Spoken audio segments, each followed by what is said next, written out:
Welcome to Rugby Borough Council Scrutiny Committee meeting this Monday, 29th of January. I'm Councillor Ishmael Street, Chair of this committee. The meeting has been web streamed to the public through the Council's YouTube channel. During the meeting, when asked to speak, please use the push to talk button on the microphone in front of you. This will allow the camera to pan in your general direction and everyone to hear you. Before we begin the formal agenda, I'm obliged to read out the following notice. Tonight, there is no fire drill scheduled in the building. If the fire alarm sounds, then please could I ask that you make your way out of the building, down the main staircase, and out of the main doors of the town hall, and congregate at the entrance to the Caldicott Park.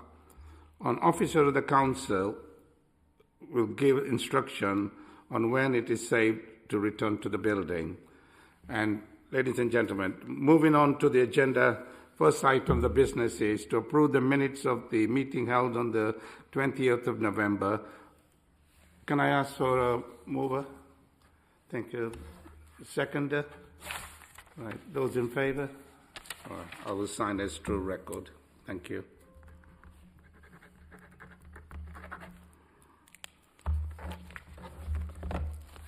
Thank you, Lynn. Right. Second item is apologies for absence. Do we have any apologies for absence, Mr. Razak? No, thank you. Right. Item 3, declaration of interest. To receive the declaration of interest as defined by the Council Code of Conduct for members under A, non-pecuniary interest? No. B, pecuniary interest? Thank you. No. And finally, under notice of under Section 106 Local Government Finance Act 1982, non-payment of the community charge or council tax. No. Okay. Right. Just going to move on to the item 4, and I would like to welcome the Councillor Derek Poole, the leader of the council, and Manny Catley, who is the chief executive of the Rugby Borough Council, and I will allow Councillor Poole to give a little opening statement, and hopefully, the chief executive will give anything that she needs to add. And I think some of the questions been asked from the members, and they will respond to that. Okay, Councillor Poole. Sorry. Thank you, Chairman. Good evening, everybody. I was appointed to this council as leader of the council last May, and one of the first things I said in that speech that I gave standing over there to the whole council was that I wanted or would like the whole of the council, not just me or my group, but all the groups, to work together for the better of the citizens and communities of Rugby. And I think we're getting there slowly but surely, and that's the way we've got to proceed. One of the first things I did before moving on to what has taken place was set up the All Leaders Group, which is attended by the leaders of each political party, their deputies, and the officers of this council, which looks at cabinet papers and council papers prior to coming into cabinet and council to try and get a steer of which way the leaders, the opposition, want to focus. They ask questions and we get a smoother transition in cabinet and council. Don't always work, but it has so far. Right, the first thing that we got really engaged in is the regeneration strategy, which is moving ahead at a fast pace. That is also attended by the leaders, the deputies, and our officers of this council. And I must say it's moving ahead at a fair rate, all for the good of this borough. And I wholeheartedly agree with everything that's being done in that regeneration group. And it's finally led by Councillor Jerry Roodhouse. We've also focused a tremendous amount of time and energy on delivering the local plan, which everybody eventually all agreed for at full council and voted for. So that was a item ticked off the box. Then came the corporate strategy. This strategy ends in 2024, and I look forward to starting the new one late 24, early 25, when we get all our eggs in one basket and know which way we're going. We also had in mid-October, for the first time since 2013, a corporate peer review of the whole of the council, and we have just received from the LGA their review, and I will inform Cabinet and Council on the 5th and 6th of May what the report says and the action plan that we're putting forward to counteract what the 8 action plans that they gave us in the reply. I've also been involved in the issue of levelling up within the borough, often having emails and everything from the communities lead down in London. During all this work that's been going ahead, I've attended 90%. I think Councillor Picker's attended one for me, the West Midland Combined Authority, which is held in Birmingham with the Lord Mayor of Birmingham. We're a non-constituent member, but I go there for anything I can pick up that's going to assist this borough. And hopefully there's information coming forward that we can provide information to this borough and to this council that will help us in the future. I attend 2 weekly briefings with the Chief Executive. I attend 2 weekly briefings with my portfolio lead, Mr. Burrows. I sit on the Police and Crime Panel in Warwick, along with Councillor Mrs. Brown, which are regular. I also sit on the Community Safety Partnership Board meetings. They're time-consuming and meetings.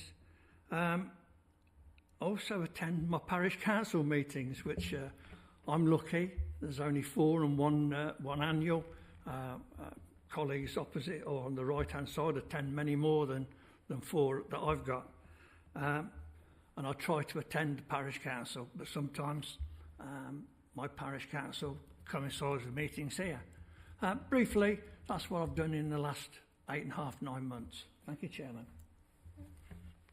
Thank you, Councillor Derek Paul. I think before we ask the question, there were questions already put to the Chief Executive. Manny, would you like to just reply to some of the questions, or do you want to? And then we'll take the questions from the floor. Thank you. Happy to, Chair. Evening, everybody. Thank you for having us here. Really grateful to Councillor Mackenzie and Councillor Mystery for some of the questions that you had put to us. So I thought perhaps it just might be easier if I use some of the screens in here to help explain where we're at and answer some of those questions, if that's okay. So members will be able to see in here. Let me just double check that it is working. Perhaps it isn't working. Maybe I thought it was working. Let's double check. Interesting. Oh, just bear with me a sec while I try and sort this out.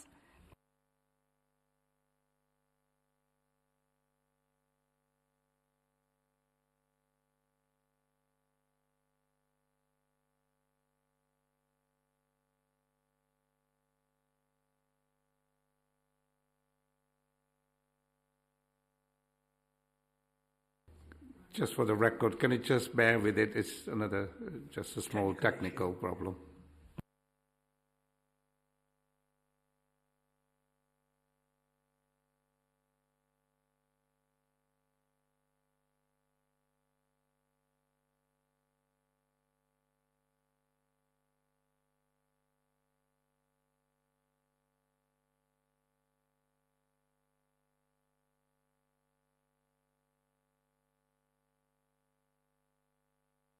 Thank you. Apologies for that.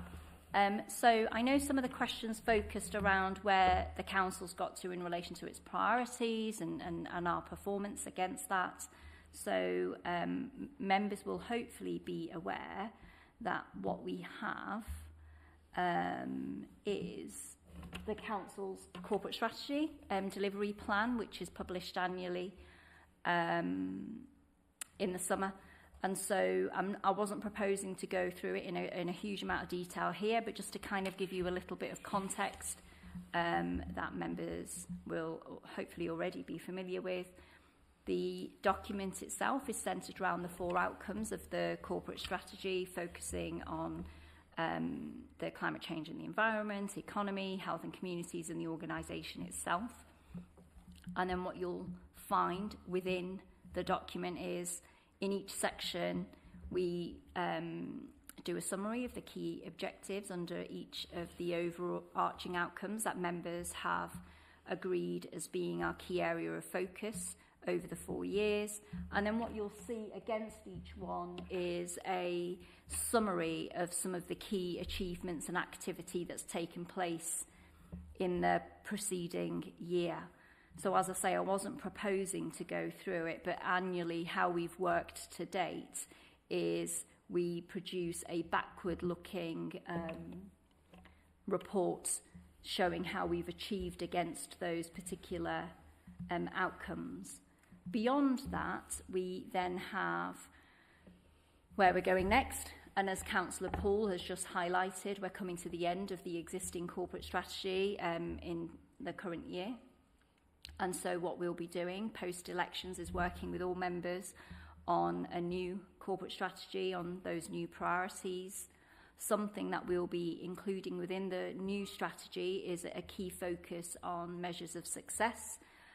Most members in the Chamber will be aware that during the course of these last couple of years, there's been a focus on performance management, and that focus has been built up both from a top-down and a bottom-up. I think it would be fair to say that whilst performance management has been something that's been in place in the organisation for quite a while, it hasn't always been understood at all levels of the organisation. And so an awful lot of work has taken place with services across the organisation to identify operational performance as well as strategic performance and that against the corporate strategy.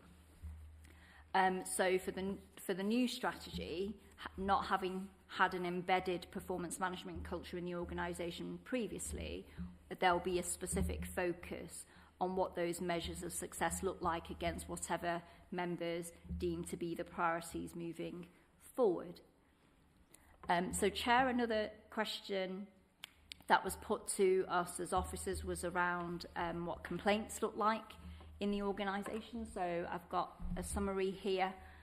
So members may not be aware that we haven't historically had a digital case management system for complaints, but we have. It was introduced towards the end of 2022. So that's allowed a collation of what that position looks like for the organisation. So members will see on the screen a summary of what that looks like. And as you'd expect, missed bins, bin collections is the key area relating to complaints. Something that we've chosen to do, which might change over time, is how we categorise queries that come in from customers. We don't dispute with customers their categorisation of a query as a complaint. So members will perhaps be aware that residents have the option to use the missed bin reporting mechanism if there are issues with bins, but sometimes members of the public choose not to do that. They choose to submit that as a complaint, and therefore we collate it as such. In the second part of that table, you'll see that the next highest category is one that is termed "My problem isn't listed here." And that isn't always necessarily the case. And actually, during the course of the coming months, I know officers are keen to look at how can we minimise the occasions where residents tend to utilise this category. So what I can share with members is, of those 176 complaints that are listed as not being in the main drop-down list of categories, again, the vast majority of those relate to bin collections. Some of them will then relate to queries that actually aren't anything to do with the Borough Council at all. So it's not a query or a complaint that the Borough Council directly can resolve. So there'll be continued work on that over the coming months. Beyond that, I had a query on a verbal update on the telephony system. Members in the room may be aware, particularly from updates you've received from the Chief Officer for Digital and Communications in the past, that we are looking at completely changing our telephony system. A few months back, officers undertook a variety of site visits out with other local authorities and with particular system providers as well, and received demonstrations of products out there. And what the officers' feedback from those sessions was that there was no particular product that met the requirements that had been identified through a combination of members and officers. So, for example, a system that allowed customers to understand their place in the queue.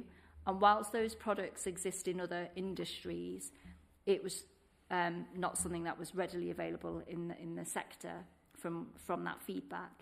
Members will also be aware that our Chief Officer for Digital and Communications, Mike Connell, moved on to a new role just before Christmas, and we have, starting next Monday, a new Chief Officer, Thomas Griffiths, who'll be joining us, and he'll be the Chief Officer for this area. So what we chose to do is pause that piece of work. It made sense for a new Chief Officer coming in to take a review of that, and so one of Thomas's early priorities will be to progress the replacement of the telephony system.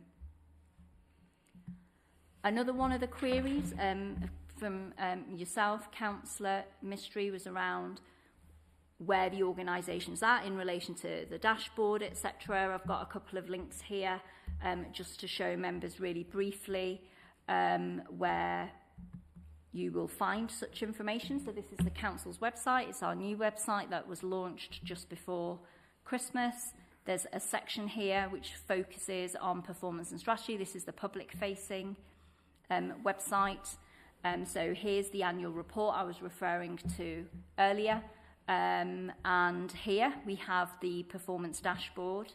So what members will be able to see on the dashboard, we use Power BI.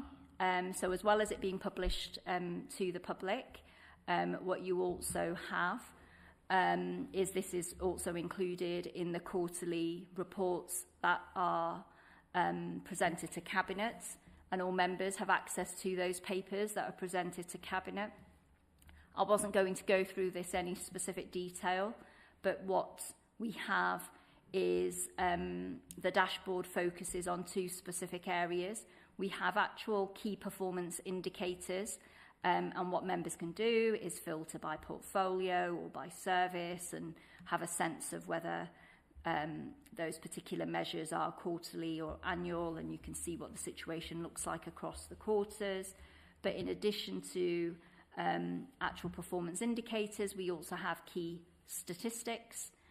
Members will perhaps be aware that, obviously, again, this is something new that's been introduced during 22-23, so it is very much in its development stage, whilst a good, I would describe, starter for 10 set of key stats and performance measures have been identified for service areas, and as I say, started to be embedded within teams themselves. This will be a evolving piece of work during the course of this year and into the future. And as I say, with the new corporate strategy coming forward, there'll be greater synergy between how those objectives of the corporate strategy are measured and thus feed through, so that at all levels of the organisation there's some clear measures of success, etc. But this is available to all members, and as I say, it's part of the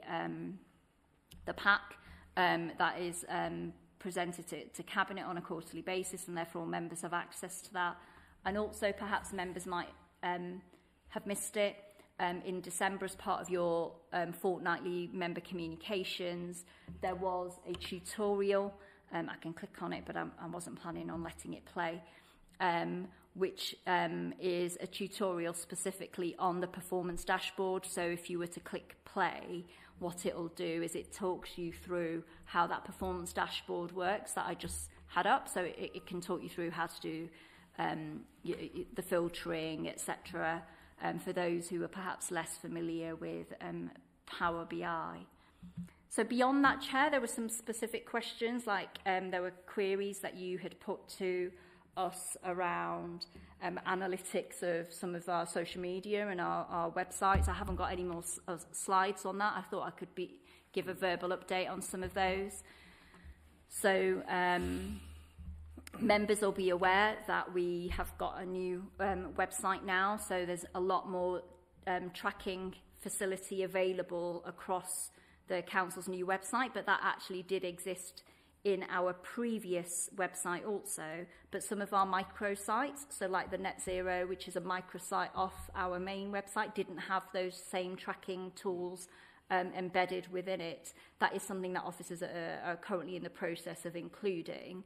But actually we do have analytics on how our website's being utilised. It's something actually the comms team use quite regularly. So we have a sense of what are customers querying the most, and therefore it allows officers to review the information that's on our website to improve it. If what we're finding is that customers are querying specific things over and over and perhaps not being able to access the best quality information, it allows the comms team to then review what is available on there. We're able to see how many customers are transacting through the council's website to get their business done. So there is a variety of analytical data available, and obviously members can have access to that if that's something you wish to see. Another query, Councillor Mystery, that you put to us was in relation to campaigns and how we measure the success of campaigns such as Ask Angela. And so Ask Angela, members will be aware, is something that came out specifically off the back of the violence against women and girls, very much aimed at how can we help women and girls in the borough feel safer. It's something that came out through that survey. So Ask Angela was an initiative that we worked with alongside a number of businesses in the borough. And I think it would be fair to say that at the time there weren't specific requests put in with businesses to measure how frequently women and girls are utilising that phrase and accessing support. But we have currently out there at the moment another resident survey which includes some specific questions around how safe our residents are feeling, particularly women and girls. So it allows us to measure whether that has changed since the last time we asked some of those questions. But again, as the performance culture evolves in the organisation, particularly around the action plan for the Community Safety Partnership, which, as the leader was just saying, has been reviewed during the course of 23-24, there are now measures of success included within those action plans. So certainly when the Community Safety Annual Report comes forward, I think there'll be some better quality information available, allowing you to see what that performance looks like. And then the final question, Councillor Mystery, that you had put forward to us was around more generally and not specifically related to performance, was around how we take forward notices of motion from council, because there've been some specific issues. So how that process generally works is, as you can see here, our Democratic Services colleagues capture all of the actions that come out of the various meetings. So when notices of motion are discussed and if they're approved at council, they get captured in a series of actions that then the leadership team and other officers, as appropriate, review, usually a day or two after the council meeting. So we have an action plan overall of all the different notices of motion that come forward. It allows us to track the progress against those notices of motion specifically. Sometimes it can become a little bit grey or challenging where a number of issues have overlapped. And so sometimes what we've found is, and I know like specifically Councillor Mystery, you raised an issue around warm hubs. I'm using that as an example, and my colleague Aftab will be able to give a bit more detail if required. That overlapped with the cost of living crisis piece of work that the Task and Finish group did for Scrutiny. So I think sometimes there's issues where those pieces of work have overlapped with each other, and perhaps there's some more work to be done there to ensure that there's greater clarity on those things and visibility. But Councillor Mystery, let me stop there, because from memory they were all the series of questions that were put to me, and obviously we're happy to take questions as you see fit. Right. Thank you to Councillor Paul and Manny Catlett for giving us things. So, Councillor Mackenzie. Thank you, Chair. I wanted to come back to the telephony system. That was one of my questions. First of all, I'd like an assurance that it's going to be top of the agenda for the new officer in that area, because it is an area of considerable frustration for our residents. So I'd like an assurance of that. The second is I wanted to pick up on the point that they hadn't found a system that did everything. And I wanted to ask whether you're going back and are going to review what your objectives are, because if we're searching for a pink elephant and ain't going to find a pink elephant, we need to change our criteria to a grey elephant that is, we can actually acquire. So I think there's a question of what have we put in that spec that's made it impossible to find a system that's going to work. Because realistically, you probably don't get everything that you want. We councillors know that that's how life works. You don't always get everything that you want. There's compromises to be made, and I was quite concerned that you've looked at so many systems and the upshot is you can't find something. Now, it's got to be possible to find something that's going to hit enough of the objectives to make it worth it, because the system that we've got is not fit for purpose. Thank you, Councillor Mackenzie, and I completely agree with you. And so whilst I haven't been particularly close to the detail of the work that's been done by the project team themselves, that is exactly the conversation that took place between myself and Mike in recent weeks, which is okay. So now the project team are feeding back that they haven't found a particular product. It's not my area of expertise, but I had the same conversation. I didn't quite use the phrase pink elephant, but my conversation was exactly that.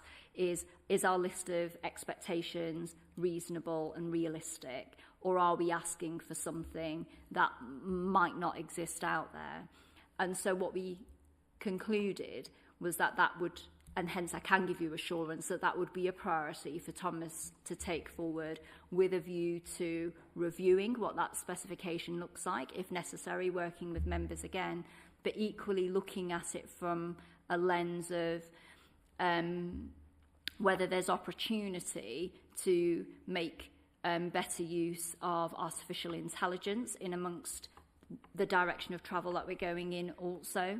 So with a new chief officer coming in, it provides an opportunity to take stock, but I can absolutely assure you that it is a priority, because equally we have got a less than optimal solution in place at the moment, and it's just not where we want to be. So hopefully in the very near future, Thomas himself can come and give an update to members on where that piece of work's at. Before Councillor Livesey comes in, can I ask Councillor Poole to respond? Thank you, Chairman.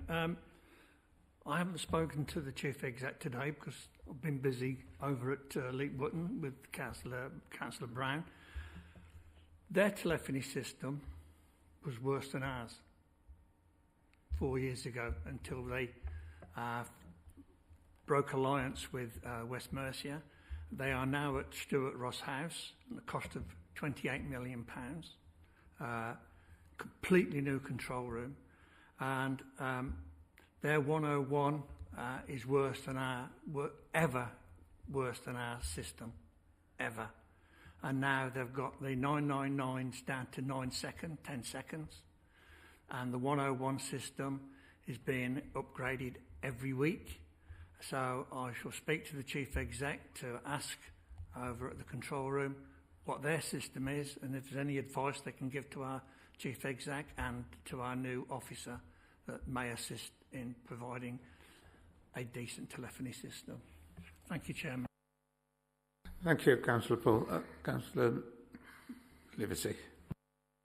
Yes, so a few years ago, I was running a project on behalf of the Home Office, and one of the things I had to do was set up a call centre. And we started off with something fairly basic, but pretty quickly we realised we had to find something else, and we went to a system called 8x8. I've just started work at Oxfordshire County Council on a contract. They use 8x8. So I think there are things out there that work for local government. I mean, you're not going to get... You need two systems. You need to have the telephony system that will handle the calls, and then you need your case management system to sit alongside that to take all the notes. One thing that does concern me about what is going on here about the call answering is there a comprehensive data suite that is being collected by the managers running that call centre? And if there is, how is that being used by them to monitor the quality of the calls, the call length, the wait times, the average handling times, and the number of drop calls, just to name a few? Because that's what worries me. And when we talked about this, I think back in September, we didn't get that comprehensive picture of what was going on in the call centre. And this really worries me because, I mean, last week I was out with a resident who moaned at me extensively about not being able to get through to the council about the vandalism of the playground in Sorrel Drive. And he said, well, the trouble is, it's because they're all working from home. Now, my call centre during the pandemic, we had 60 members of staff on phone calls, all working from home. It worked fine. So I did take that up with him because I realised that's not the issue, but it's a very, what is the word?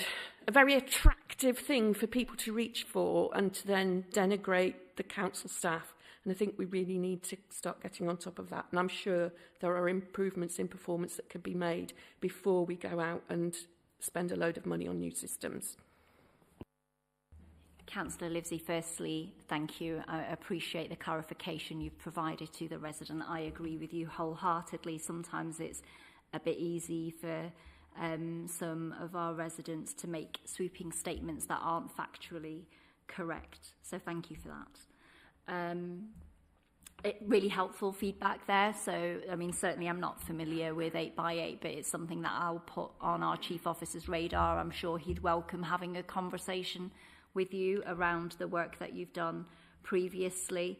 There is performance information available, and in fact the dashboard that I've shared with you today includes both key performance indicators and key statistics that very much focus on our customer services function, some of which focuses very specifically on telephony related performance. But beyond the data that you will see in the dashboard, I think both Councillor Mystery and Councillor Poole have been to the contact centre physically, and you'll be aware of the screens and data available to staff in the actual contact centre themselves. So what they can see in real time is how many customers we've got in the queue, how long the longest customer has been waiting in the queue. They are able to see what the abandonment rate also looks like, etc. But we want to improve all of that. We want to make that easier for our customers. Something that we have had a challenge with, and certainly using almost last week as an example, is when we have cycles and peaks of specific work happening in and around the council, it will affect our phone calls. So as we approach the final quarter of the year, members perhaps will be aware that an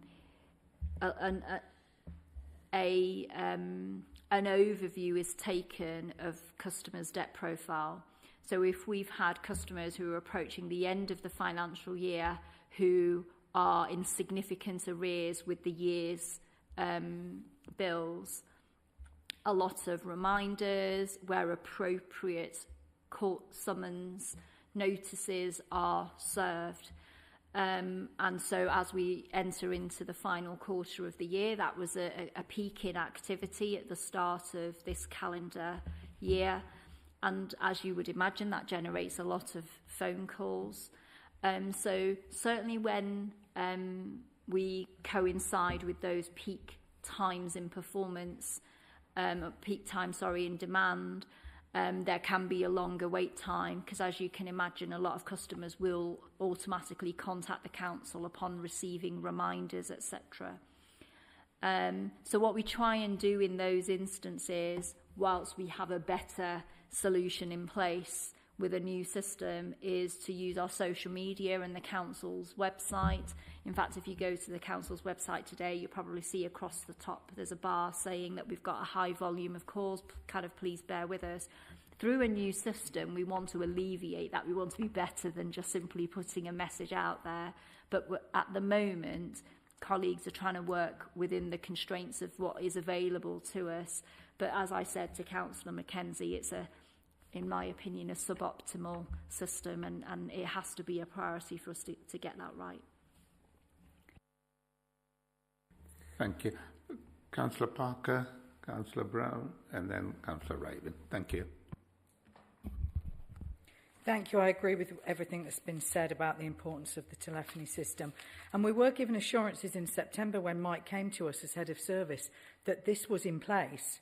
I mean, my understanding, and I have to say, my Facebook post was that, hey-ho, the Derio, the system's on its way. So it's slightly alarming as we enter the second month of the year that it still hasn't even been ordered. I'm sure councillors share that concern. However, let's dwell on the good things. The data shows us that only 700 complaints have been received. I think that's pretty incredible. Now, someone might say cynically that it might be unbelievable and it might not be capturing those complaints because you can't get through anyway. I choose to believe that it's not that we are offering great services, and the figures show that and evidence that. I think the category for the second category down, obviously, it's not effectively capturing what those people are complaining about, which we need to address. So I just want to say that the performance indicators are great. I hope that it will be able to manage people's expectations of when the cuts are coming and whether they've been done and all of that kind of thing as we go into the summer. But all of our services are dependent on one thing, our wonderful, wonderful people. I'm really, really glad that they've had the opportunity to feed back in the peer review. That's fantastic news, and I look forward to the results. It wouldn't be me if I didn't drone on about absence and sickness levels. You know it's my bête noire. You know it's the thing that I care about, and I just wondered how we're doing on it. Thank you. Thank you, Councillor Parker, and thank you for the positive feedback as well. And actually just on complaints, I mean, something I didn't touch on in those stats, happy to share with members, is of those nearly 700 complaints. So we have a two-stage process. Obviously, when a complaint comes in, it gets looked at straight away, and we have a time frame within which we go back to customers with a response. And should a customer not be satisfied with the response, they have the right to appeal the response that they received or the outcome that they received. And just over 20 instances of all those complaints resulted in residents appealing the resolution they received with the initial complaint, which actually, I would agree with you, Councillor Parker, therefore, we actually do have a good system in place for resolving customer queries satisfactorily. Of those 22 instances, 5 ended up with the Ombudsman, a combination of both the local government and social care Ombudsman or the housing Ombudsman, and in those 5 instances, the Ombudsman found in our favour. They agreed with the position the council had reached, so there was nothing the Ombudsman concluded that we would have dealt with differently. So just to add a bit more to those stats that I showed earlier, I thought that context might be helpful.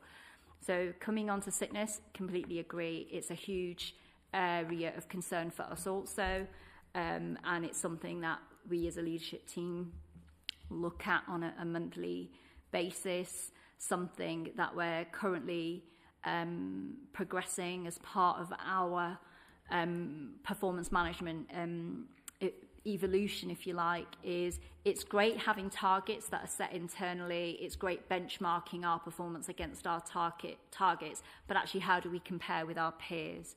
And we are well aware that at the Borough Council our sickness absence is at times in excess of what our peers' sickness absence levels look like.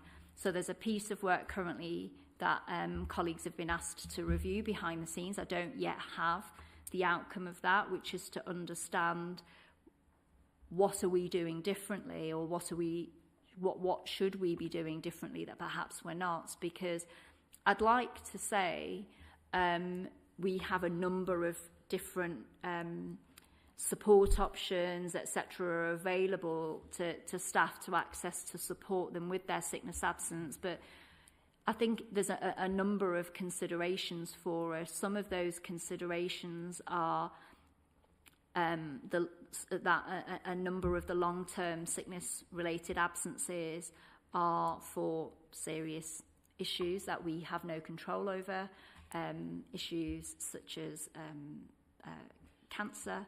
And so when we have members of staff on long-term sickness absence, that will skew our statistics. Having said that, I would say our short-term sickness absence is also high at times. And so there's a far more deeper analysis being undertaken to have better quality data, to understand better. But also hand in hand with that, there's a piece of work happening around upskilling our people managers and having what at times can feel like difficult conversations with staff around their sickness absence. And I'm not saying that doesn't happen already, because it actually does happen already, but there's pockets of the organisation where perhaps a more robust conversation could be taking place, but equally a more supportive conversation could be taking place as well. So in a nutshell, Councillor Parker, there's actually a lot of work happening, and I hope at some stage to bring some more information back. Councillor Mrs Brown. Thank you, Chair. Mine is a different sort of tack, and it's an observation as well as a question. I've got some concerns about resident surveys being used to gauge the success of individual strategies like the Ask Angela campaign, because you get old faithfuls who reply to resident surveys. You don't necessarily capture the people or the sort of areas, groups in society who are affected by the particular concerns. It's not just Ask Angela, there are other things as well, I think, that are to do with more social aspects. So I would like to see always, whenever an initiative is put into place, like Ask Angela, always, as a matter of course, regularly, it's built in that the people with whom we're working, like publicans or whatever it was, are followed up afterwards, and it's always reviewed. So, you know, taking out the pubs for a minute, if we put a strategy in somewhere else that involves the community, we always follow it up directly, rather than rely on the users to tell us yes, it was a success, or no, it wasn't. Because in the bars in Rugby, they will be able to tell you straight away how many approaches they had, And we probably won't get any return on it at all from a resident survey. And that doesn't mean it's a useless strategy. It just means we're asking the wrong people in the wrong way. Thank you. I don't disagree with you, Councillor Brown. I think it's a really valid point, and it's something that actually comms colleagues have been discussing for a while across the management team. So that's a number of our service managers. In fact, it's all our service managers across all the services, because it's just something that the organisation hasn't actually been that great at in the past. And so what members will hopefully see with the forthcoming communications and engagement strategy are what those steps look like to improve the data that we receive upon which we carry out all our services and actions, etc. And one of the key principles in the forthcoming communications and engagement strategy is very much around data and evidence-led.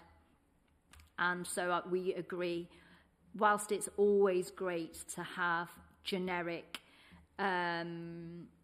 mechanisms for gathering data, and if I use the resident survey as an example, a number of the questions within the residents survey are taken from the LGA best practice, and what that allows us to do therefore is benchmark across our peers, because it allows a degree of standardisation across the sector, so we can then use that data more meaningfully. But we completely agree, it kind of goes hand in hand for me around the measures of success point that we discussed earlier. We want to get smarter and sharper at understanding what are we doing, what's the impact it's having, what are our residents, businesses, etc. saying about it. So there's a tightening up to be done, and I hope over the coming 12, 24 months, because it's a bit of a culture change piece, isn't it? And it takes time. That, you know, it's the direction of travel, but we're not quite there yet. But I completely agree with you. Councillor Rabin. Thank you, Chair. I'll try and keep it brief. I am absolutely astounded to hear that this telephony system is nowhere near being introduced, when I'm sure, to reiterate what fellow councillors said a moment ago, we all were led to believe through a presentation from Mike Connell in this room that a system was chosen, a process was in place, and it would only be circa, I quote, a few months before being introduced. And then to say that we've scoured the country to try and find a system and not found it. Councillor Livesey, I used the same system working for the Cabinet Office and other central government departments when I've been working for them, 8x8, including 5.9. Hereford County Council used 5.9. I know Oxfordshire County Council used that 8x8 really successfully. There are numerous systems. It does not have to be specifically related to local authority or local government. A telephony system is a customer service system. So I'm astounded to find that that is the case. And then to find then that we have further months of delay, to wait for a new appointed director, and then to find out just now that that new appointed director for communications is undoubtedly going to trawl through the existing strategy that we've all approved, to then find another presentation at some point in the next few months to present something new. When I would hesitate to say that the communications and engagement strategy, one that Mike Connell worked very hard on and launched, that we all approved, is fit for purpose. The priority has to be getting in a customer service system. I have had numerous conversations with residents who have the wrong impression that staff are working from home, and they're not, we know that. But also are complaining vehemently. And 700 complaints is only 700 complaints registered because they've got no other requirement or indeed they've got no desire generally to go on and raise a complaint to us. What they do is go straight to social media. And I can pick up over 1,000, I'm sure, over the last few months, complaints that we've had publicly about our customer service system. It has to be a priority. I'm astounded and I'm really, really frustrated and annoyed about that. Thank you, Chair. Thank you, Councillor Rabin. And let me be really clear. I hear loud and clear the frustration from members in the room, and I share your frustrations. However, I'm only the messenger in a way at this stage. I've had the feedback from the project team. I've heard the challenges they encountered during the various demonstrations, and certainly what they weren't saying is that there isn't a product out there. There are, as you've just highlighted yourself, there's a variety of products out there. But I think the key to understand is, okay, but are we looking for something unrealistic, which comes back to the pink elephant point Councillor Mackenzie made. I can't reiterate enough that it will be a priority. It doesn't necessarily mean that a new chief officer coming in is going to be starting from scratch, but let's just let the new chief officer come in. Let's have him explain, certainly to us as officers, and in turn we can quickly communicate that back out to members. How do we propose to progress the replacement of the telephony system? I think you made 2 points, Councillor Rabin. Apologies if I'm incorrect, because you also then referenced the communications and engagement strategy. I'm not suggesting that the new chief officer is going to undertake an overhaul of that, because you're absolutely right in what you say. There's an awful lot of work that went into producing the strategy, which is sat there waiting in the wings.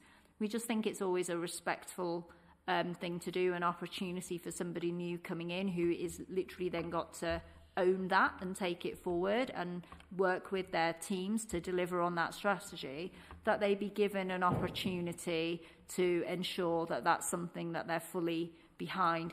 I've no doubt in my mind that that will be the case, but it would just feel a bit unfair to impose that on somebody without giving them that opportunity. So that's pretty much all we're waiting for. We're very conscious that we'll be entering into purdah period in a matter of weeks, and obviously we're constrained by our committee timetable. So do I realistically envisage it being possible to bring this forward to the meetings in March, which are happening pre-purdah? I'm not really sure.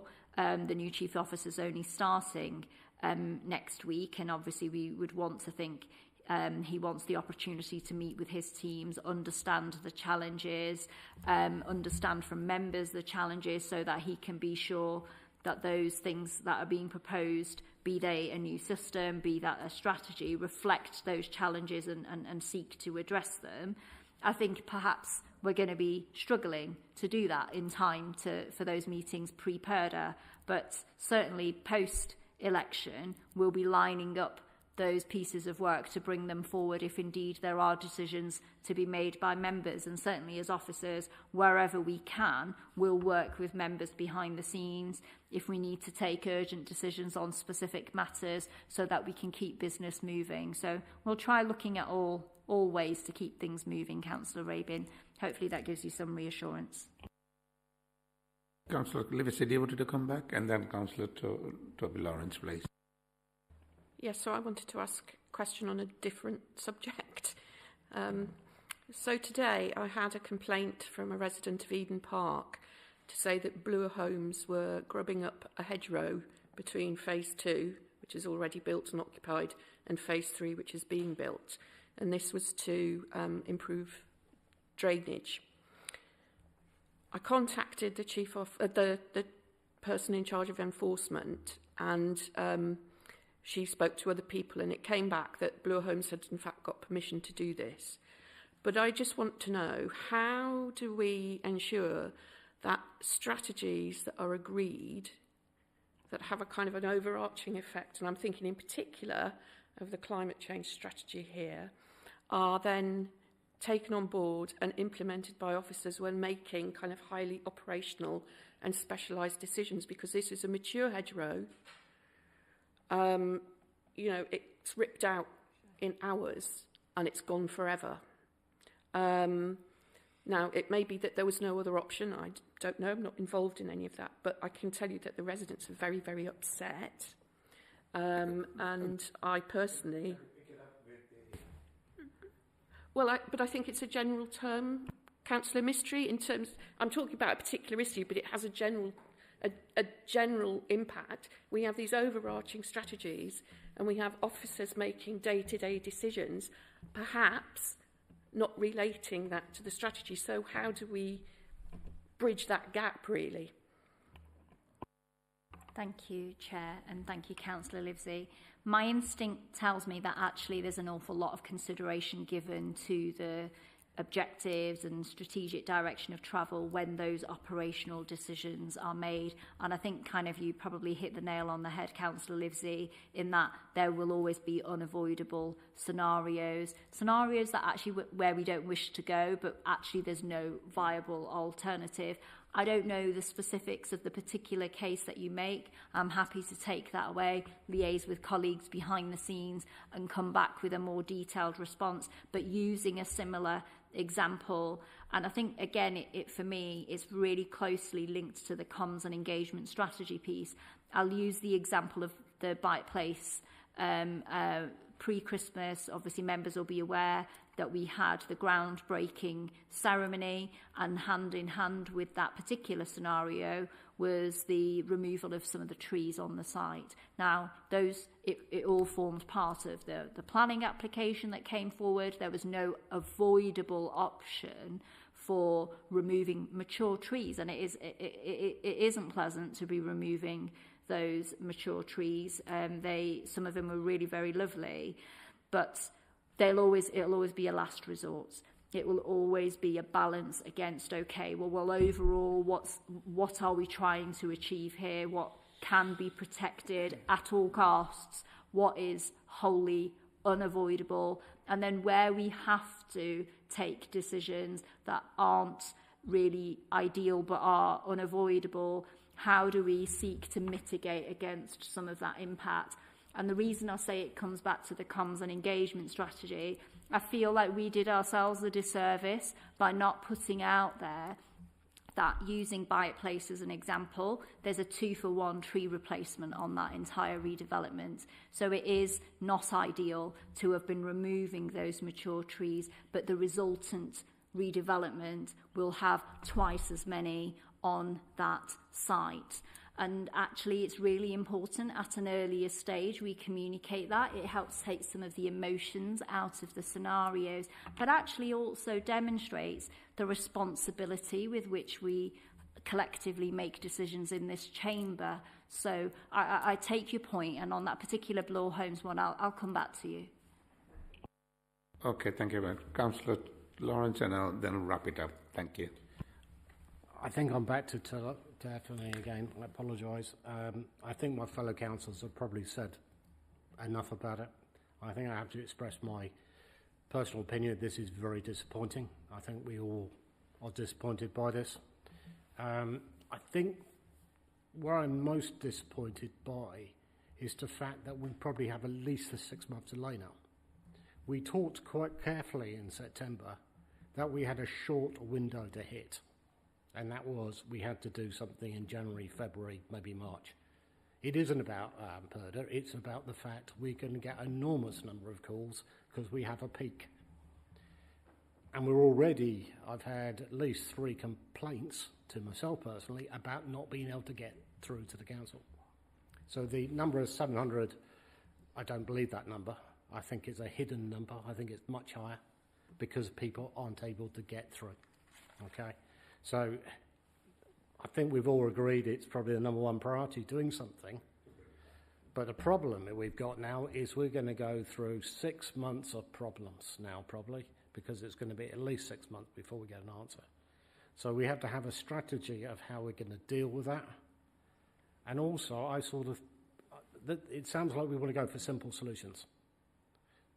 We also agreed back in September we wouldn't go for things like AI in the first wave, right?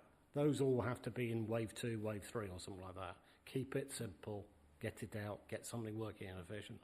So pink elephants, grey elephants. Mate, let's just get an elephant out there, right? I don't care what colour it is. It's got to be better than we're doing at the moment. And I think you probably answered most of the questions already, but I think that we just keep it simple, get it done. Okay. Thank you. I think it's been answered and we're going to go around in circle. Just a couple of things from the chair. I think on the performance dashboard, the one thing that didn't get picked up, and if you want to call it KPI, there are top 10 red KPI, and it tells you a lot of story about that KPI if you read it, because most of the thing that underpins and underbed that KPI is that it's frontline service driven, and it impacts mostly the things that exactly the people are complaining about: grass cutting, bin collection, and there are the capacity issue, funding issue. We just put $500,000 into void. So when you look at it, it gives you a much clearer price. So I think have a look at the dashboard. It's important that it just, if you don't understand, ask people within the membership. And one thing that quite clearly Councillor Mackenzie quite rightly raised about the system and the answering that we have. We were given assurance that it would be up and running by Christmas, I think. And here we are. So I'm not rubbing it in because there are things way beyond our control, and we are where we are. And anything I add, it doesn't going to make any difference. So let's look at the progress, and the public are not going to be very happy, I can assure you. Okay, thank you very much. Thank you to Leader, Councillor Paul, the Chief Executive, Manny Catley, for sharing the thoughts, and I hope it was robust and challenging. That's fair enough. Thank you. Thank you. Do you want to stay behind, or you want to? I'm going to go if that's okay. Yeah. That's Thank all you. right. You're welcome to leave. You've been excused. Well, thank you very much. Well, I have the Like being at school. come on, Chair. All right, thank you very much. Right, on the next item, we got Councillor Picker, who's a growth and investment portfolio holder, and the Chief Officer, Nicholas Smith, who is going to look at the one part of it. There are things that already been in the pipeline, so I didn't want to go down visiting the regeneration of the town centre, the economic development. There are groups already did, and we're going to pull back some point. If you're not happy, it's too early days, that this committee will pull back some of those key issues. So today, item 5, we're looking at the planning enforcement, whereby planning decisions are taken, and then we also have enforcement where, where things go wrong and then something has to be done. And then also the second part, we're looking at which is building control, which is then controlled by Warwick District Council and outside agency, which I wasn't aware of it after a long time. So either we can ask the officer or Councillor Picker to give us a 5 minutes brief, and then I'm open for questions to the officers and the portfolio holder. Thank you. Thank you very much, Chair, and it's a pleasure to present this report this evening. I think it is a positive report that sets out the progress that's been made over the last 18 months or so since I think I was last here. So since as the report sets out, in December 2022 we adopted a new planning enforcement local plan that's published on the Council's website, and that sets out how we'll deal with planning enforcement matters. I won't speak at too much length because I'm conscious of time, but a couple of things that I do want to pick out of the report. The first is the staffing within the department. Over the last 18 months or so, we've gone from 1 planning enforcement officer and 1 part-time planning enforcement officer to 3 full-time planning enforcement officers. So that's giving us the ability to respond in much greater detail to queries that come in from members of the public. The other thing that I want to pick out is in regards to the RAG rating and performance, which the Chief Executive's just gone through how that's published. What you can see is that we are meeting the majority of the targets, and the ones that we aren't meeting at present, the trend is in the right direction, and I think one of them is only 1% off the target at time of the report's writing. So I think that's showing that where there are areas to be improved, the improvements are being made. And the final thing that I wanted to pick out was paragraph 5.6, I think, in relation to enforcement appeals. So this is where the council's taken enforcement action and the individual has appealed against it. In the period covered by the report, there were 5 enforcement appeals and all 5 appeals were dismissed. So that's showing that where we are taking action, the action is reasonable and proportionate. And I think that's a very positive message to take away. Thank you, Chair.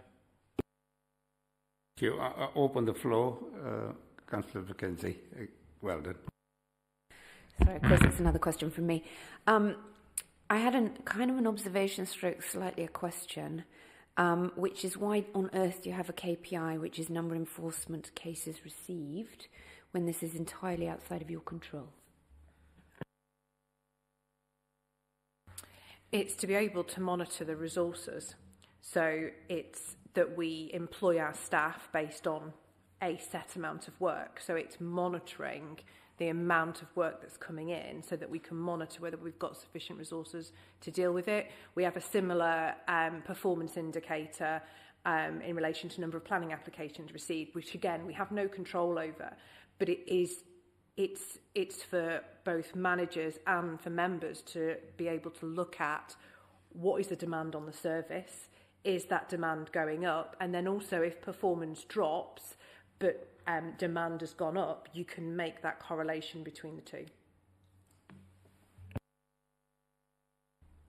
Anybody wants to pick up on any of the stats or figures or ask the question how the enforcement regarding planning works?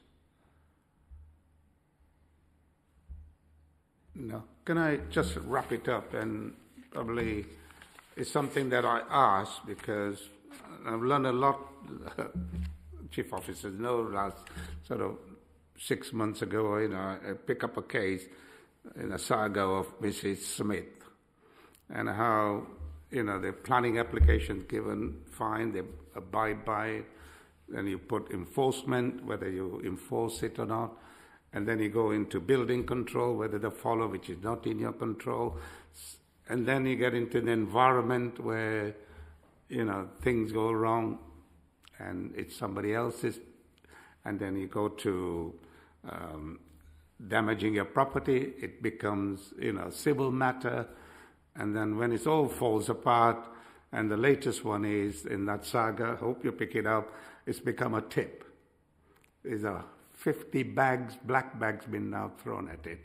So what I'm saying is that we start the process, planning, building control, damages of property, which becomes civil matter, health and safety broken, it's somebody else's, whatever, and now it's cordoned off, and within 5 weeks, the building work has stopped, and it's end up with 50 bags. So it's now I'm going to chase up the environment because the vermins will be exploiting it. So please, somebody, pick it up. And do I have to start all this again?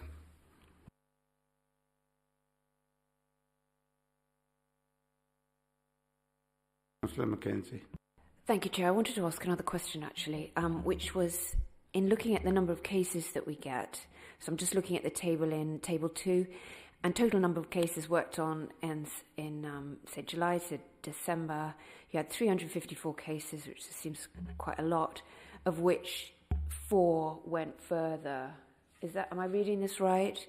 You had 3 notices and 1 temporary stop notice. So does that mean most of the cases that are logged are actually spurious or don't meet a threshold for actually requiring any kind of enforcement? So, enforcement action, and what you've got there, those notices, there's a big list of all the different types of notices. Issuing a notice, taking formal enforcement action is the last resort. That is how the system is set up, is that the serving of the notice is the last resort. That actually, before that happens, you need to demonstrate that you've done a number of different things, depending on what the breach is, to actually resolve the matter.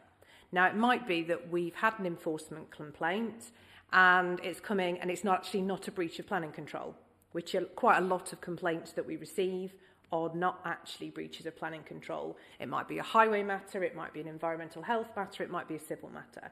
So some of those cases received, it's not actually a breach of planning control, so we're not going to do anything. And the customer will be informed and pointed in the right direction.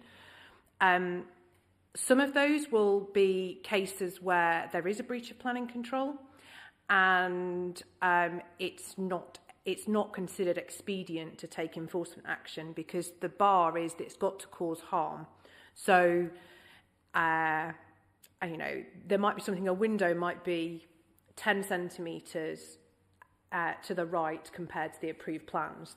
The officer has to make a decision about whether it is a breach of planning control because it's not in accordance with the approved plans, but is any harm caused by those 10 centimetres? And if not, then it's considered not expedient. And the officer writes a report to justify why it's not expedient to take action in those cases.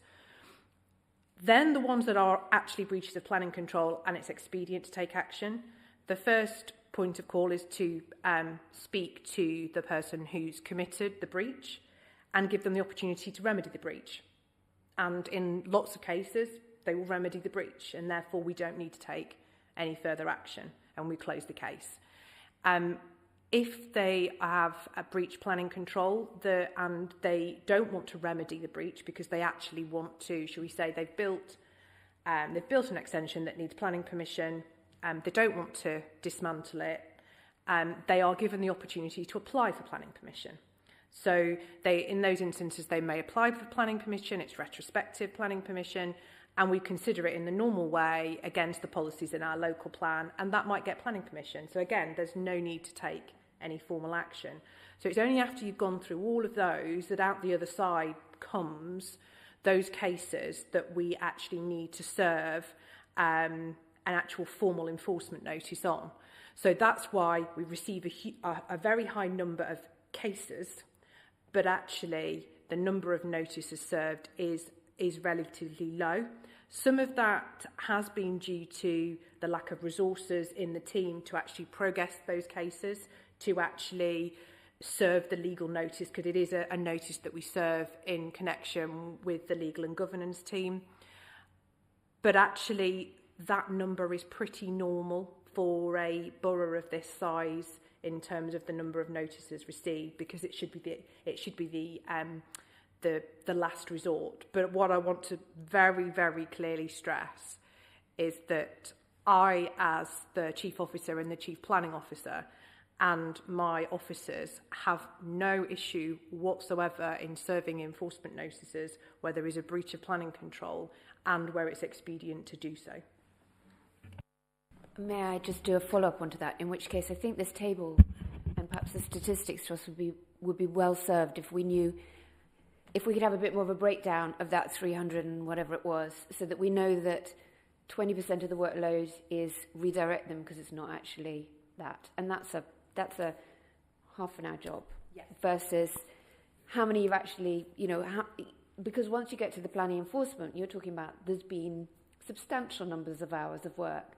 So having a metric that is number of complaints received doesn't actually, for me, give me any idea of what kind of workload that is. Because if that's 320 complaints received and 90% of them get redirected and nothing goes to notices, versus if there's 10% are redirected and 90% people won't comply, it's a very, very different workload thing. And so I think it would be useful to see more detail as and when you next present this.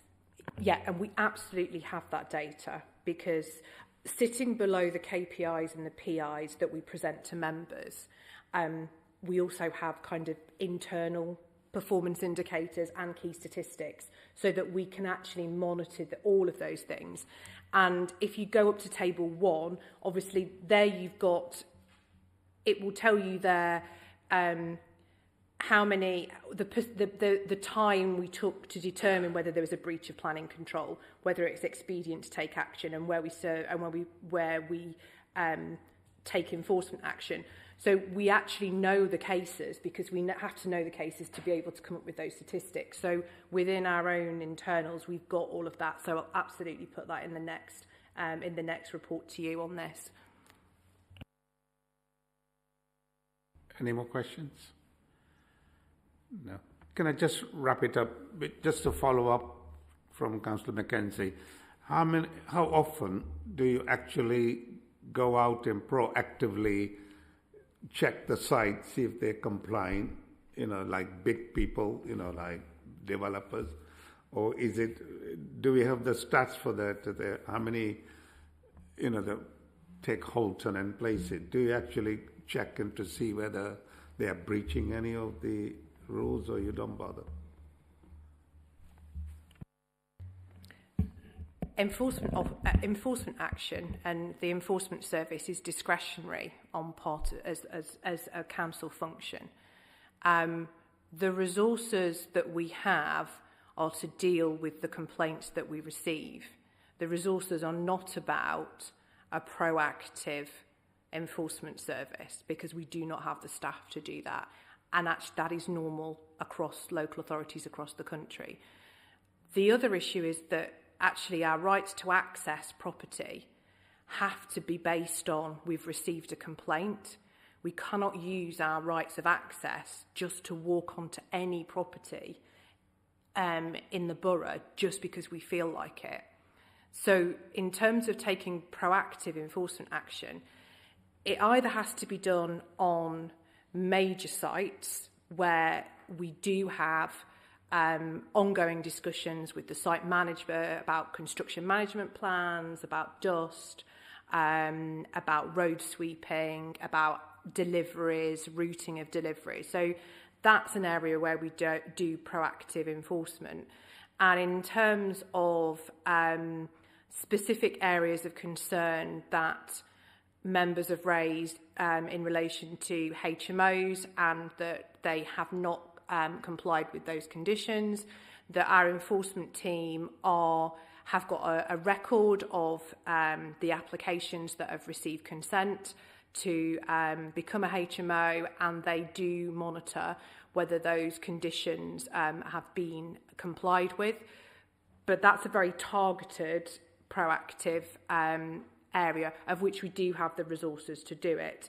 But we do not have the resources in a rural borough such as this to just be driving every day, walking round into everybody's back garden, deciding whether they've done something that they need planning permission for.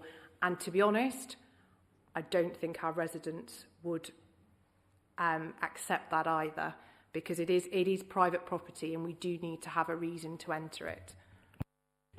If I could just come in on that point as well, Chair. It is fundamentally a reactive service, as the majority of cases where there are breaches of any kind of law, it relies on intelligence from the public, from others. And I think, say we had an officer whose job it was to just drive around and have a look, it would only tell you at that particular moment in time whether a breach of planning control had taken place. And I think you might find that unscrupulous developers might go, well, they've been out this time, so they're not going to come and see us again for the next 6 months, so we can do whatever we like. So I actually think from both a resource and a philosophical stance, I think it's right that planning enforcement is a reactive service, but certainly where people are concerned that there might have been a breach, do please let the team know, and they will go and investigate it and take whatever the appropriate action is.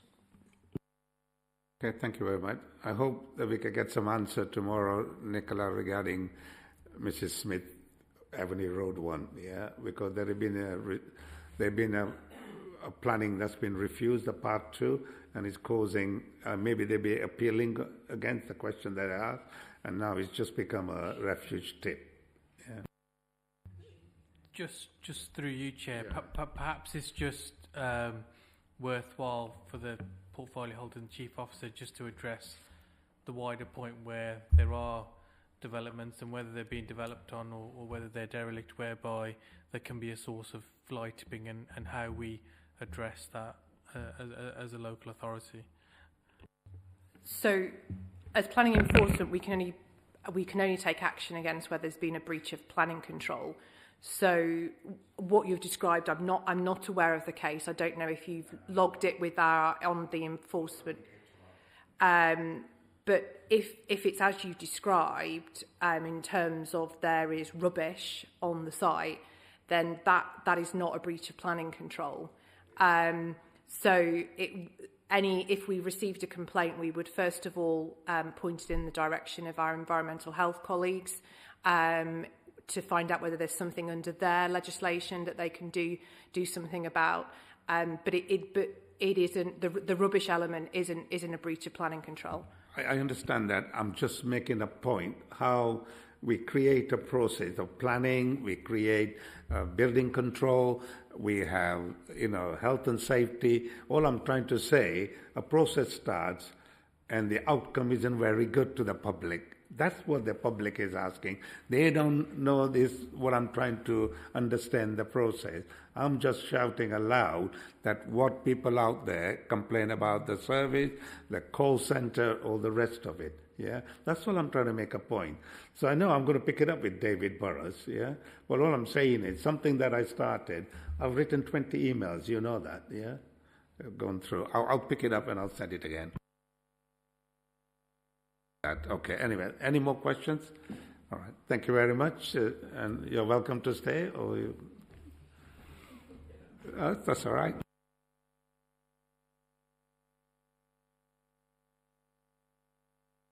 Right, back on the agenda, item 6, something that Councillor Livesey and Councillor Mackenzie picked it up, or is it Councillor Brown, I think. I think all three of you ladies. Yeah, community supermarket motion that came through, item 6, and officers have quietly, rightly put the one-page strategy. So can I ask the Chief Officer to go through with that, please? Yes, just through you, Chair, happy to support in terms of just introducing this item, the community supermarket, and the motion that was brought forward through December Full Council, brought forward by Councillor Brown and seconded by Councillor Mackenzie. So what we've outlined, as members can see, is effectively the one-page strategy that's been formulated in conjunction with both Councillor Brown and Councillor Mackenzie, and this will form the basis of the task and finish group.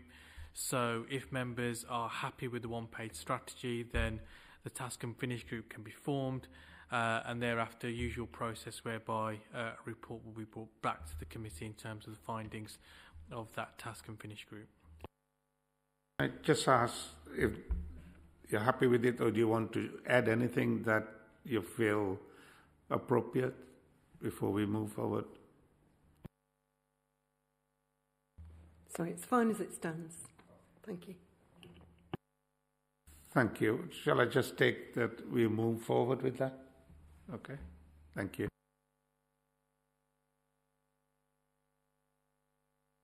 Going into overview and scrutiny work program. Scrutiny committee overview and scrutiny. I think we'll have to debate for another day.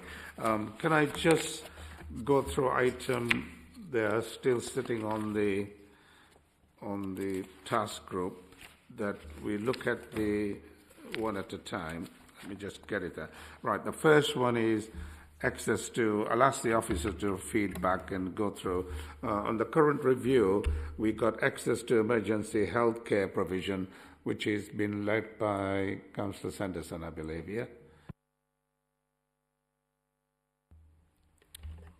Just through you, Chair, yes, that's correct. Within the report, it sets out where the task and finish group is presently at, and we are continuing just to engage with the chair of the group with a view to hopefully bringing back some recommendations within this municipal year. But as always, we are dependent upon the speed at which the Task and Finish group is undertaking their work. I understand. I think the difficulty is getting our partners on board and at the same time, and it's just been prolonging, the agony. Okay, on the second one is 1.3, development of the landlord forum, and a verbal upset on that one. If I can just through you, Chair, again, if I can lean on my Democratic Services colleague just to provide any further update, Lynn, in terms of the actual group that met on the 23rd of January. Yes, thank you. I just wonder whether somebody like one of the councillors that is a part of the task group would like to speak up rather than...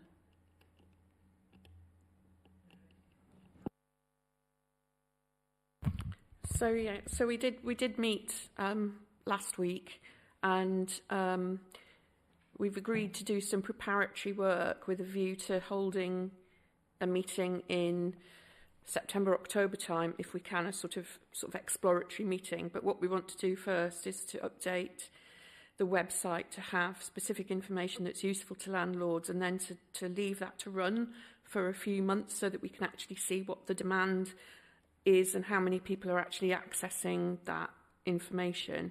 So I think that's pretty much where we got to. I don't know if Councillor Brown has anything to add. I think that's a good summary. We did talk about the purpose of a landlords forum and what was a realistic aim, and that will become clearer as we go through the project. No, I think that was it, really. Oh. Sorry, just one thing. We were given an example of another landlord forum, and one of the things that we felt was it was overly bureaucratic, and we wanted to have something a little bit more, shall we say, nimble. So we wouldn't be using that particular example as the basis of what we do here. Thank you very much for the update. Right, on the next one, it's young people in the borough. Any update? No further update other than what's been printed. Chair, as I said, we're still looking for the first meeting to take place. I'm unsure whether that meeting has gone in the diary. Lynn, if it has, Lynn's nodding, so the meeting has gone in the diary. So hopefully once that first meeting takes place, then we will have a better idea in terms of timescale and how that group is going to be progressing with its work. The next one, I think, live music's in. Chief Officer Tom Kittendorf is leading, and I think the next meeting is on the 20th of February. So I think we just leave it for that time? Yeah. Okay, thank you. And this one is, we should wrap it up, I think, come next time. It's the managing errors on the council tax. I think it's been long overdue. And then the next one is 1.7, digital exclusion. That was another notice of motion that came forward, and then quite clearly I think we're going to set up a task and finish group on that. And then finally, current work program and going over the next page.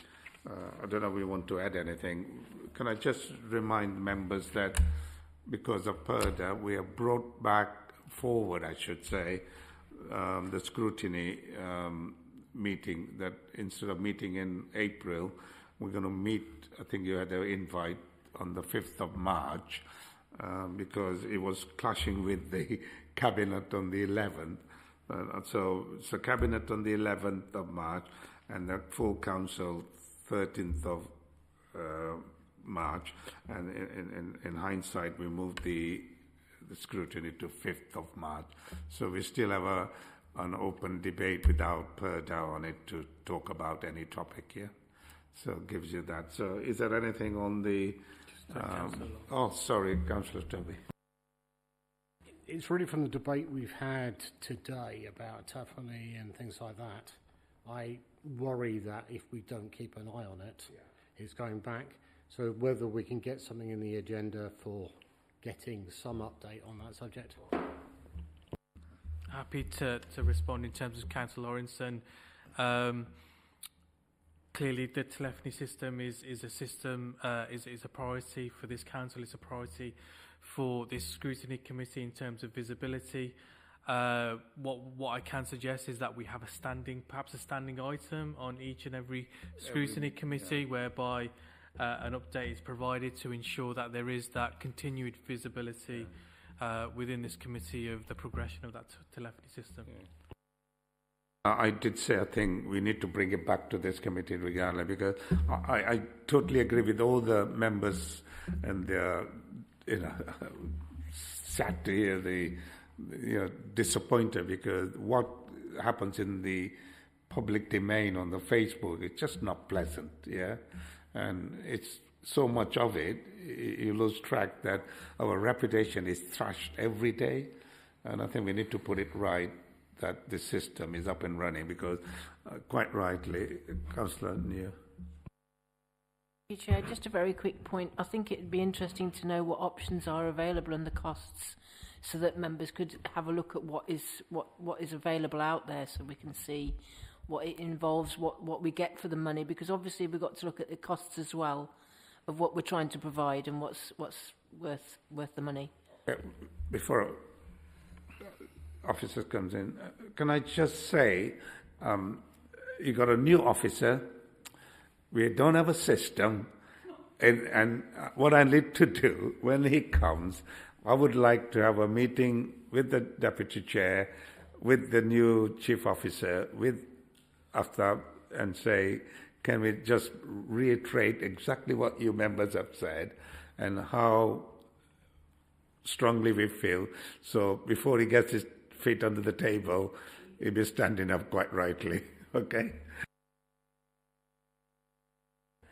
Happy to just provide some additional response to the point that you raised, Councillor New, and supportive of the meeting that Councillor Mystery has just outlined. Certainly, we can feed that into the update report. I would also outline the from an operational perspective those responsibility for the chief officers to make that decision. So I think it's provided that overview for members rather than the additional detail in terms of costing and options. I think from your perspective, you are very clear as to what the telephony system should achieve. So it is important that when that report is provided to members of the committee, it is very clear as to what the new system will achieve and what it will overcome in terms of the historical issues that all members are aware of and all the feedback that you receive from your constituents. Thank you very much for that. We do meet monthly, so if he's in place, then next meeting that we have, we just ask him to just say hello and introduce and find out exactly the feeling of this committee. I'm surprised you have controlled what you all said, and it is serious and it's important that we address this as a scrutiny. Councillor David. Thank you, Chair. I think I'd agree with it being becoming a standing item, definitely. I agree with all the other comments that were made about it being such a serious and significant addition to the services that Rugby Borough Council offer, that it should be scrutinised significantly in terms of the options for choices of the systems and their capability. And this, I think, should be the forum should decide that. Just through you, Chair, if I can just come in. As I said, I think it goes back to the point that I said earlier. The operational decisions for this council is very much a responsibility for officers, and it's important that those powers are continued for officers. I would be concerned if members are then getting involved into those operational decisions. As I said, it's one where you should have that visibility. You should have that reassurance that the objectives that you are outlining are delivered through those operational responsibilities from officers. I accept that, Aftab. However, surely the purpose of a scrutiny committee is to ensure that we scrutinise the decisions of those officers. Because plainly, we're sitting here now and we've heard an absolute failure. So and we are a committee responsible to ensure that the public voice is heard. And we scrutinise the operations of this particular council to ensure it delivers. And it plainly hasn't delivered yet. I'm embarrassed. And I will be embarrassed when I next speak to a resident, which undoubtedly will be tomorrow, or the next day, or this week, as will other councillors. It's embarrassing. We were promised something, and it hasn't been delivered. Councillor Timms. Councillor Mackenzie was first. Do you want to go first? I just want to say, I just advise all my residents to email the Chief Executive in future, because I am totally ashamed of the response that is given by this council to parish councils. They've lost faith in what you deliver and how you deliver. They will not lose faith in me. I will make sure it all goes through to the Chief Officer. Councillor Mackenzie. I just wanted to echo on the back of what everyone else has said, and I hadn't wanted to be particularly critical in the beginning, but I asked the question about the telephony because there has been a absence of communication and honesty back to us about it. We raised it in September, and I haven't seen anything at Cabinet or Council saying that this has all gone horribly wrong. I feel like the portfolio holder and the Chief Exec have not been held to account to actually deliver it. And yes, I understand that Mike Connell has left, but where was the holding him to account through all of this process? Because he was obviously trying to find something that didn't exist, and I'm really frustrated, and I'm frustrated that the portfolio holder wasn't further on top of it. I'm sorry to look over at my colleague's direction, but the portfolio holder should have been taking the priorities and taking, and keeping on top of his department and saying, these are our priorities, not to interfere operationally, but what the heck is going on? Excuse me, I think what we were trying to debate was how we move forward. And you're saying that for a new system, it's an officer decision, not a portfolio decision, not a cabinet decision, not a councillor decision. It was an officer decision. That's what I heard from you, Aftab. So actually, what we really need to do is scrutinise what the officers have done going forward and really make sure this system now delivers for the people of Rugby. We had right and clear. I think I'm going to close the debate. I think we're going to just open another can of worms. I think it's clear. I've not seen any member who is not happy tonight here, and the assurance were given a while back. Regardless, it's easy to blame somebody who's not here. Yeah, and it is where we are. Let's pick it up, and then Councillor Lawrence is quite rightly say we scrutinise it as we're going along. We're not talking about the operational side of it. Until something comes on the table, it's not operational. Thank you for indulging me in what I hope will be the last point. My recollection from September is that the product had been procured and ordered, and I apologise if in any way I misunderstood at that meeting, or I've looked through my notes tonight and I can't see them. But clearly there's something along the way, and I don't want to name names, but AFTAB is absolutely right. We let officers do their job, which is to advise us on the best solution to the problem that we have. And they will then go through, once we decide on the budget, the procurement process along our lines. And I have complete faith in that process.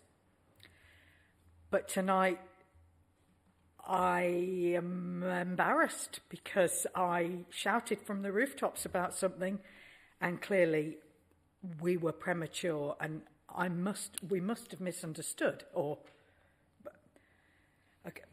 As her late Majesty said, recollections may vary.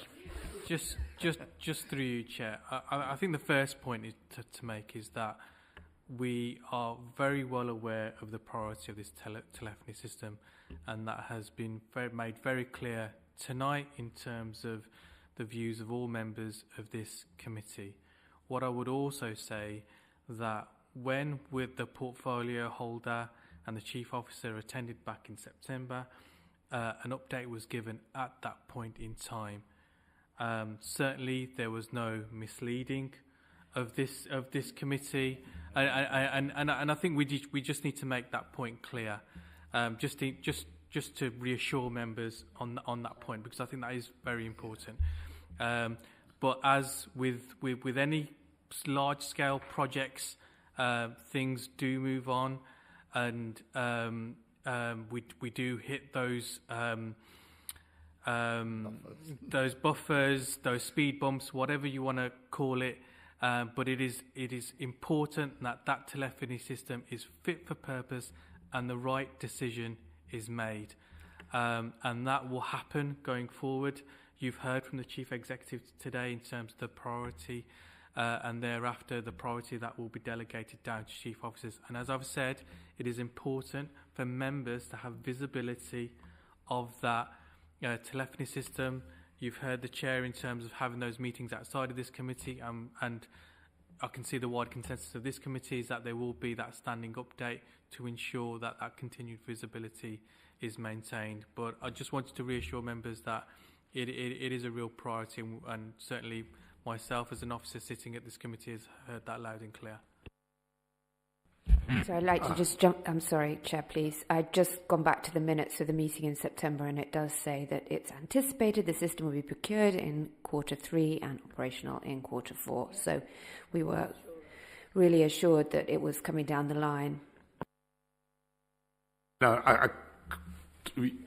Vice Chair on the scrutiny. I think we're going to close the debate.